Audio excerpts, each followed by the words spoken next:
That's fine. Okay, so my name's Boas. I work for a very small agency called Happy Worm. I'm actually 50% of the company. I'm based in Italy. My colleague's based in Edinburgh. But we somehow managed to make it work. And the thing we're probably most well known for is creating a library called JPlayer, which is a JavaScript audio and video library that's used in quite a few different applications. So we ended up specializing in audio and video. And so I do a lot of experimentation with, this stage is great, isn't it? I just really want to run across. I've got my Fitbit with me, so I want to really take advantage. Whole space, amazing. So yeah, I do a lot of experimenting. 9,274 with audio. It's because I got back late last night. I was out late, so I did about 4,000 steps before I got up this morning, which is great. So yeah, I do a lot of experimentation with audio. I'm just conscious now that I've only got 20 minutes, so I'm going to scoot on. And one of these experiments was how to expose audio on the web, how to actually weave it into the fabric of the web. And I did this experiment back in 2010, and it got selected for the Mozilla Festival, first Mozilla Festival in Barcelona at the Science Fair. So I demoed it at the Science Fair, and there was a bit of interest in it. And shortly afterwards, somebody who was working on something called Hyperaudio, I didn't think of the name, a guy called Henrik Molk, who I call the granddaddy of Hyperaudio, he was working on this, and he invited me to do a few collaborations with him. So I can't take any credit for the name. Anyway, let's get on. So audio and video on the web, at least, are black boxes. That's the way I see it. They seem very isolated from the rest of the web experience. You know, you can press play, you can kind of pause, scrub through it. You can do a few things, but it's really not brilliant. And here's a classic example. So this is a Vimeo screenshot. You've got your play button, and you can scrub through. But you're kind of limited. If you ever want to find something, it can be a nightmare. So it's not very web-like at the moment. This is kind of the best-case scenario, where now if you go onto YouTube, you sometimes find that you've got a few subtitles, and also a kind of thumbnail preview as you scroll along. So you can kind of find content better. But the quality of the subtitles can be limited at times, and they're not timed very accurately. So what are the challenges that we have with audio and video? How do we find stuff? And conversely, how do we expose stuff? Because, you know, and I think this is why YouTube is now looking at this more seriously, but it's very hard to find that sentence that somebody said in that presentation and on a search engine. So that's a problem. And that's why I say it's not very web-like. And how do we share stuff? For the moment, you can kind of share stuff, but how many times has somebody given you a URL of a video and said, oh, I'll just go through to about 2 minutes 33 and you'll find the bit I'm talking about, and you're like, I just can't be bothered. You know, but more importantly, and what I'm really interested in doing, is how do we make stuff? So how do we use audio and video on the web and make stuff with it in the context of a web interface? So this is what Hyperaudio is about. It's about bringing audio up to speed and video with it, because you know, video usually has audio as the soundtrack. You know, there's not much audio and video anymore that doesn't have audio. So although it's called Hyperaudio, we're talking about video as well. So what is Hyperaudio? Audio and video represented and powered by transcripts. So we saw a little transcript earlier, and that was something that YouTube were doing. Transcripts can be linked to and complement your media. So if you have a transcript, you can immediately imagine that can be found through a search engine. If you link that transcript to your media, you could then maybe click on that certain bit and go to the bit of media. So instantly, you've now exposed it. So I love the word hyper, yeah? I like to hyper all the things. So what's so special about transcripts? What we've done, we've called something a hyper transcript, which is taking transcripts to the next level. It's like transcripts on steroids. It's transcripts linked to the media from word level. So every single word has a timing next to it. And you might think, well, Mark, haven't you gone a bit overboard? There's a lot of data and stuff, and maybe I have, but I think it reaps huge amounts of rewards, and I'm going to show you a few things that allows us to do. So, just so I've got the obligatory slide with a bit of code, I know it's not JavaScript, but this is how essentially you could simply represent a very small portion of a transcript. And Laura was talking earlier, she was saying about how do you make media accessible, and she talked about transcripts. And this is actually a very small bit of accessible markup where we use the data attribute and we have the time there. So that's just simply milliseconds, or you don't probably need to be that accurate. And you have the text. Really simple. So hypertranscripts are transcripts linked to the media. You can click on a word to go to that part of the media, but you can also conversely see the words highlighted as the media is played. The technologies that we use, we kind of use JPlayer because what JPlayer does is supply a fallback for browsers that don't support either HTML5 media or a certain codec. But we're kind of moving away from that now because there's not many browsers that don't really support a codec, and we don't really like having to use Flash. So here's an example of find and expose. So this is some work we did with Al Jazeera, which was about the presidential debates. There was a series of presidential debates last year, and they wanted to kind of look at the presidential debates and analyze them. And what you can do is, once you have all this data, once you have all the words and the timings, you can actually search through the content. But here you can see a classic example of the words being highlighted as they're spoken. And a great thing about having a transcript is if you want to go and find that bit, we're really good at skim reading through text. We're not so good at skim reading through video, So we can go through and find that bit that we found interesting before just by scrolling through. Mitt Romney is a strange character. I did a few experiments with this, and he just kind of came out a bit like, I don't know if anybody remembers Max Headroom from, I think it's the 80s, showing my age a bit, right? And so I was looking actually for a picture of Max Headroom, and this is what I found, yeah.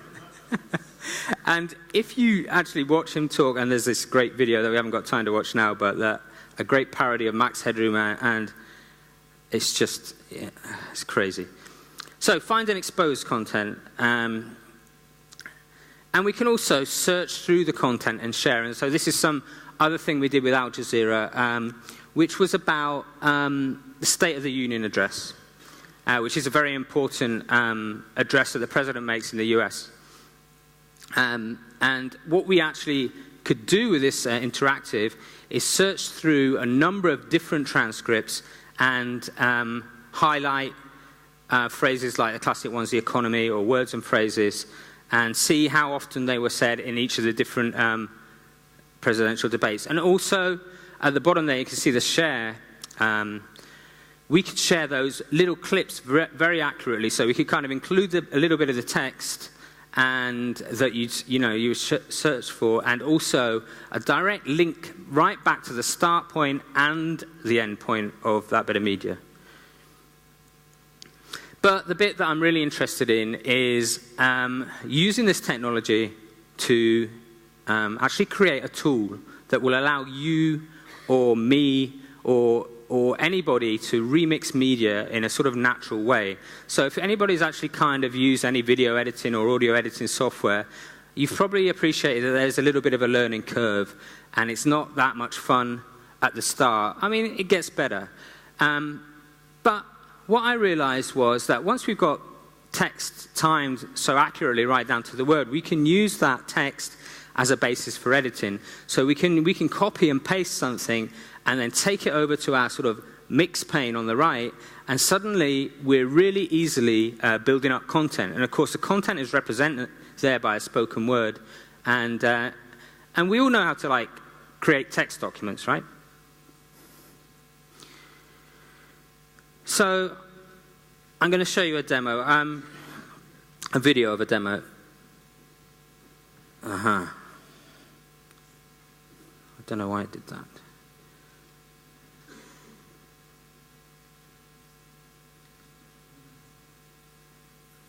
I think it's a bit low. I know what I'll do. It's because of the size of the slides. I think it's kind of clicking on the wrong bit. So if I'll just do this, haha. He says.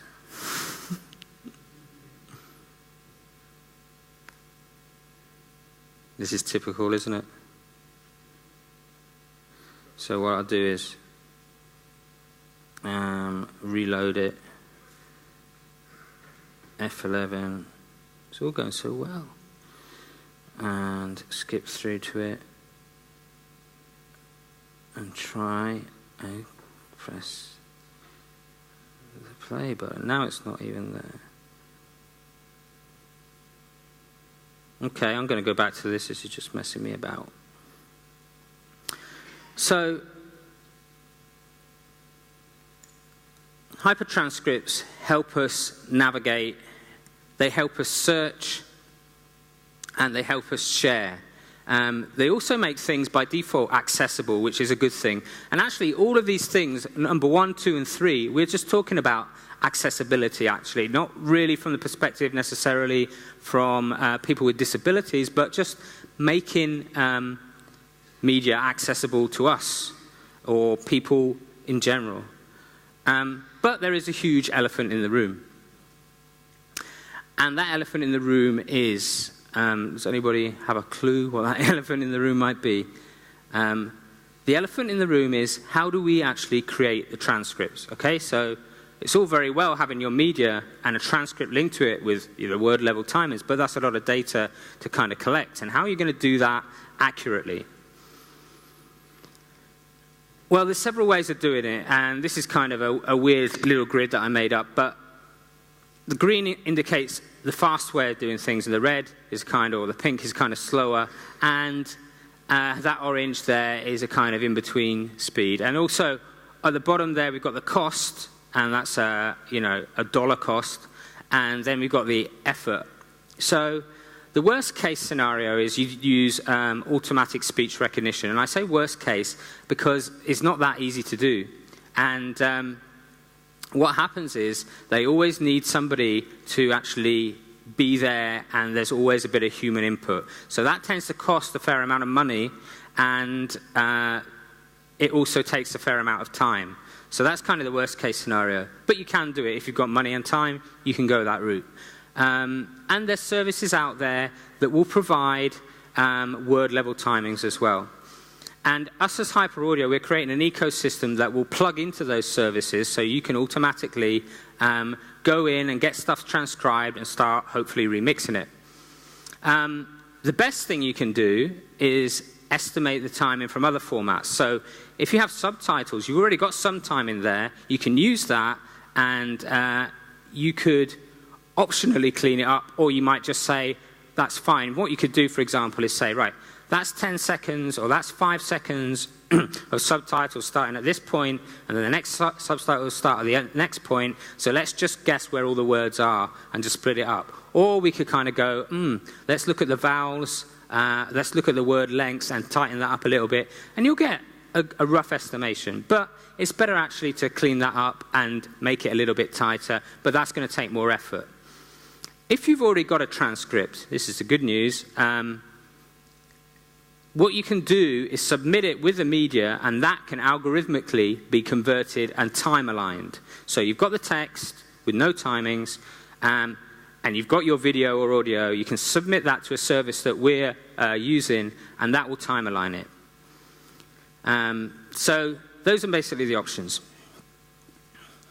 Interesting thing is, with time alignment, it's an exponential problem. There's this kind of curve that happens. We've done a few tests, and a 1-hour video will take 8 hours to time align, whereas 10 minutes only takes 10 minutes, right? So you can see there should be more points on that curve to illustrate it better, but that's one of the sort of minimum and maximum times. So what we need to do is do transcription better, because it's no good having to wait 8 hours for your thing to be done if you want to make something quite quickly. 10 minutes is maybe acceptable. Maybe we can make it even faster than that. So what we want to do is chunk the media. And this is where a little bit of JavaScript might come in handy. So if we're using Node.js on the server, we could maybe chunk up the media and then submit it for processing in parallel and then get it back much quicker. And we can also make great DIY transcription tools, because we really want to have that text content at the start, because we don't want to use the automatic speech recognition. So that's kind of what we're looking at. And, oh, that didn't fit on. But chunking algorithmically to do it automatically is really very hard. So for now, we're concentrating on, let's see if this one works.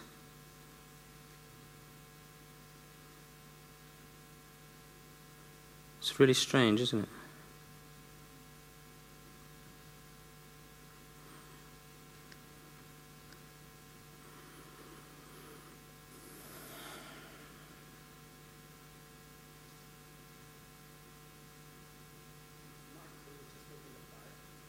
We could try that, yeah.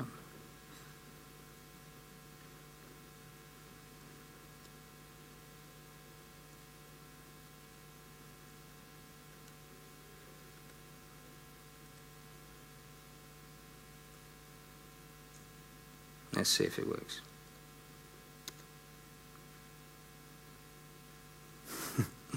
My computer has conspired against me today.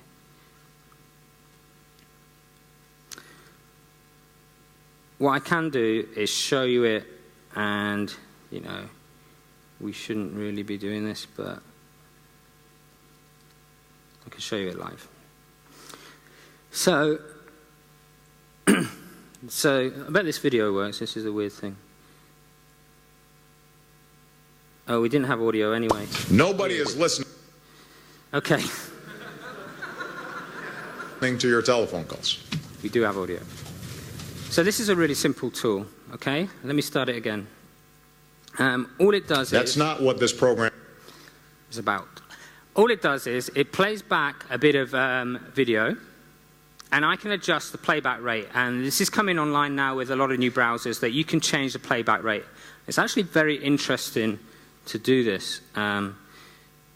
If we take it down to 8. about.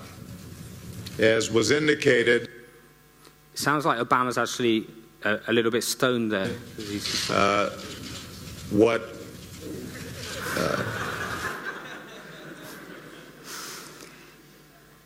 the intelligence community is doing is looking at so phone numbers. We can speed it up as well. And durations of calls. They are not looking at people's names. And the interesting thing and they're not looking at content. But the interesting thing is that the tone doesn't change. And this is universal on the different browsers. So you can actually understand what he's saying quite well. So the idea behind this tool, excuse me, is that we can choose a kind of chunk length or a window where the media starts and pauses, and we could also have a special key. And we could just type in as it was going. When it comes to telephone calls,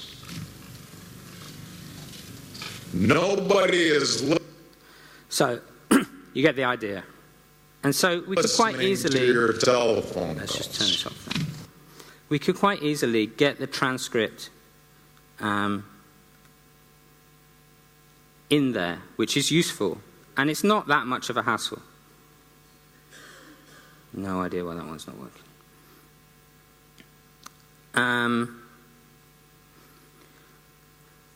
So Making and remixing. What we want to do is create this tool called the HyperaudioPad. And it's a transcript-based tool. It's simple. It makes everything you make discoverable and shareable and infinitely remixable, which we think is very important. So just in case the next video doesn't work, let me explain it a little bit. What you can do is not only copy over the spoken word, the text underneath the media, and start to build that up, but you can actually type into the pad, a bit like a text pad, and add transitions. So you can say, like, fade to black over 3 seconds, or and actually apply effects like sepia tones. We're using WebGL for that. But you can also use CSS transitions now to do different things. And also you could sort of add audio if you wanted to. So you can have a soundtrack. And all of this seems more like a text editor than an actual video editing tool. And the great thing is that you can watch this thing in full screen, but you can also click on a button and view the source. You can see how somebody's put that together. And nothing's actually lost there, because you're just referencing start and stop points. So somebody could come in and say, right, I want to take what you've remixed, but I want to actually expand it a bit. I want the bit that happened just before that. And they can go in, adjust the source, and so what we're creating is like a view source for remixed media. And I really would love to see that in schools and libraries and all sorts of things. It's really getting to me now. Has anyone got any ideas how I can actually force this to... So if I copy the video URL and apologize for this. Yeah, good point.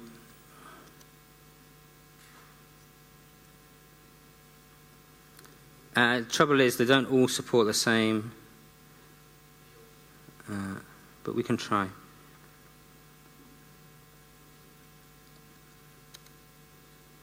Oh, here we go. Okay, so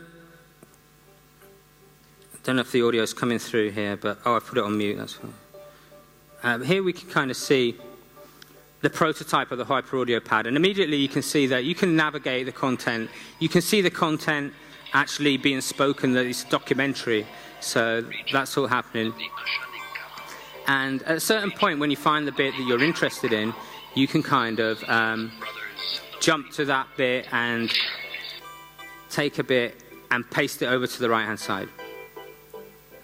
So we saw that earlier on. And if I kind of scroll forward through this, because we haven't got much time now, you can see things getting built up. And here we see that this is how you define an effect. You just kind of put it in square brackets. And the great thing about this is that a director can use this. You know, filmmakers can use this as a prototyping tool before they get their hands on the real serious video editing software. And anybody could just read the text and have an idea of what's going on. And this is the great thing about HyperAudio, is you don't actually need audio to understand what's going on. So we'll close that one for now. And now we have a way forward, which is great. Oh, this one is loaded. Okay, so now we're going from, that was a prototype, and now we're going from prototype, and this is my friend Matteo who's been working on this, and as you can see, he's much more hyperactive than me. He's much faster at making his demos. He's just like kind of zooming things along. And this one is more of, it's a bit stricter in the way that there's only certain things you can do, but it's easier to use as well, because you understand exactly what can be done and what can't be done. So what we've got is that you can copy and paste, and the great thing about this is that it's written in JavaScript. It doesn't use any external libraries, and it also works on the desktop as well as on the iPad. And so you can see here you've got a more visual way of putting things together. And so at the moment we're going to beta, and that's hopefully what we're going to come up with, is something a bit more stable. I don't know if anybody's seen this library. This is SeriouslyJS. Now SeriouslyJS is a library written by a guy called Brian Charles, and what it does is allow you to add effects to your video. You can, I mean, this is the kind of, I think this is called the modern warfare theme. And if you go to the Seriously.js website, SeriouslyJS.org, you will see that he's got an example of this music video. This is basically a green screen, and live, as the video is being played, you can change all the different backgrounds and stuff. And so we've used that, but there's a big problem. And the problem is the same origin policy. Because SeriouslyJS uses WebGL to add these effects on, and you think, WebGL, why is it using WebGL? It's not a 3D thing. But WebGL processes stuff really fast. It uses a GPU and stuff, and so that's kind of why it uses it. But there is the same origin policy which says that the JavaScript and the media, for you to affect the media with the JavaScript and WebGL, it all has to be in the same domain. Which is a nightmare, really, because you cannot guarantee that your audio, usually it lives on another server.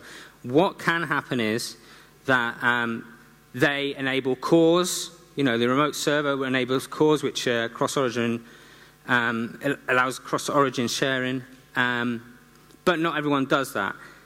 Key offenders you will find will be, you know, YouTube and Vimeo. They have a wealth of content. There's loads of stuff on there. It would be great to hook into that content and then remix it with a HyperAudioPad. But the problem is they often use Flash for some reason. And they won't enable cores, so you won't be able to add effects to it. So we kind of have to put that bit on the back burner now. And the other issue as well that you might find with YouTube is that, you know, really all you want is the link. You know, the open web works in that way. You saw me copying and pasting links into different browsers, trying them out just now. But that is a great way of working with media when it works. But they kind of mask that. There is an API, but it's not like you can just have this static URL to the MP4 file. They kind of rotate it, I think. So there's silos, and this is a bit of a problem because a lot of content are on those silos. But the future's bright because, you know, there's new technologies coming out now. We've got a fantastic technology called media fragments. And media fragments is an API that allows you not only to grab a fragment of media like you think so in the time-based zone. So you would say, I want from 10 seconds to 15 seconds. But you can also say, I just want the audio of that video. And you know, YouTube is amazing because it has nearly every song in the world on it. You know, I don't know if you've used the service, This Is My Jam. But that often just allows you to search through and you can put your jam on and it's just a track and you'll often find it on YouTube. And the artists don't seem to really care that you can discover music like that. So it's a great wealth of musical content. So what you can do with media fragments is separate the audio off from the video, which is great. So why download all the video if you just want the audio? And you can also say, I just want that part of the video, okay? So you can say, I just want 100 pixels in the corner, you know, 100 by 100 in the corner, which is amazing, you know. So this technology is coming out. Somebody's mentioned the Web Audio API. Once the Web Audio API comes out, we hope to use that as well. And we want to be able to kind of create echoes and manipulate audio using the HyperAudioPad. And, you know, you saw already that there's things like playback rate. So wouldn't it be great to be able to adjust the speed of things? And so all that's coming along. So we're really excited about that.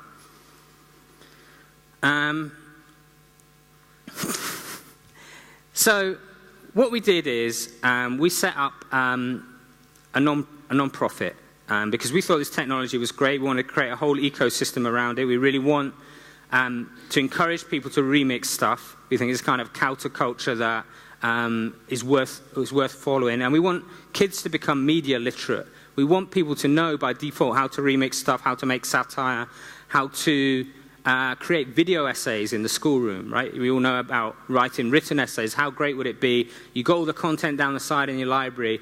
Your teacher says to you, right, go and make a video essay of this subject, you know? So we think it's a worthwhile thing, and we don't think it's something that should be a commercial endeavor, more a non-profit endeavor that, you know, like I say before, schools and libraries can use. And so everything we do is open source, and we're on GitHub. And so there's GitHub/hyperaudio-dev. And we're really looking for people now to come and help us and share the love a little bit. And I will say this, it's a very exciting thing to be working on. So, I have no idea what the time is like. Did I go hugely over? Okay, so so here's a few resources. We're Hyperaudio on Twitter, Hyperaudio on the web. We've got a Google group, so if you just want to chat about what directions that you want to go in, we're happy to hear about that. Also, if you just want to hack on the stuff, we've got it on GitHub. I'm Boa or Mark at Hyperaudio. Just ping me. Special thanks to these people, and thank you very much.